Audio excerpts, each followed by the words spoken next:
Coming up on Network Africa. In West Africa is no longer a public health emergency of international concern. Shows Director General Margaret Chan speaking at the 9th meeting of the Emergency Committee of the World Health Organization. France troops to withdraw from the Central African Republic as country prepares for the inauguration ceremony of its newly elected president.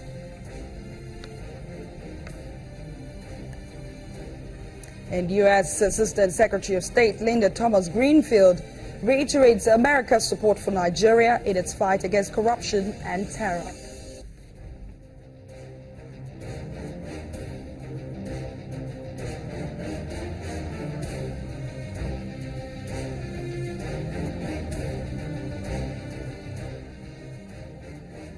Hello and welcome to Network Africa. I am Adeshewa Josh. After terrifying passengers and the rest of the world, suspected Egypt Air hijacker has appeared in court to face the consequences of his action in Cyprus. The Larnaca court ordered an 8-day detention of Saif Eldin Mustafa. Possible charges include air piracy, kidnapping, and threatening behavior. He did not speak, but gave a victory sign as he was driven away by police. Cypriot authorities have described him as psychologically unstable, saying the incident was not terrorism-related. Egypt Air flight MS-181 was carrying 56 passengers from Alexandria to Cairo, along with 6 crew and a security official when it was diverted to Cyprus. Now Egypt is demanding that Saif Eldin be extradited.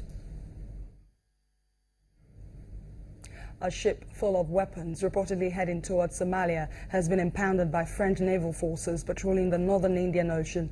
In the ship, the forces found hundreds of assault rifles, machine guns and anti-tank weapons. These weapons were seized under a UN embargo to prevent arms from getting to Somali. That's the Islamist militants there. Now reports say the French helicopter that spotted the ship is part of the multinational combined maritime forces CMF that patrols the Indian Ocean. The vessel was not registered to any country, according to reports, and the CMF did not reveal any further information about the people transporting the weapons.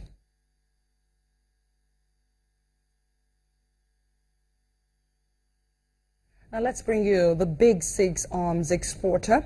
According to Amnesty International, the listed countries are the biggest exporters of arms to the rest of the world. We'll start right there with China. Well, China has sent to Algeria, Angola, Bangladesh, DRC, Guinea, Egypt, Indonesia, Iran, Iraq, Jordan, Kenya, Libya, Myanmar, Pakistan, Sri Lanka, Sudan, and Zimbabwe. Also France and Germany, well, they are consistently ranked 3rd, 4th or 5th globally in terms of the value of their conventional arms export.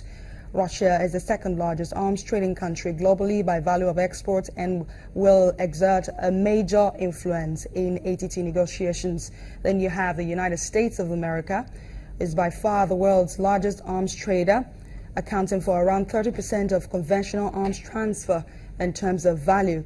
Its position on the ATT is therefore key. It supplies arms to about 170 countries around the world. We're expecting that our guest, who is also a professor of criminology, joins us on Network Africa as soon as we can. He is the UN Special Envoy on Africa Development to discuss arms proliferation in Africa. In the meantime, let's take a break. When we come back, the United Nations Under-Secretary General for Peacekeeping Operations, Hervé Latsous, arrives the Central African Republic for the inauguration ceremony of the newly elected president. That's in a moment.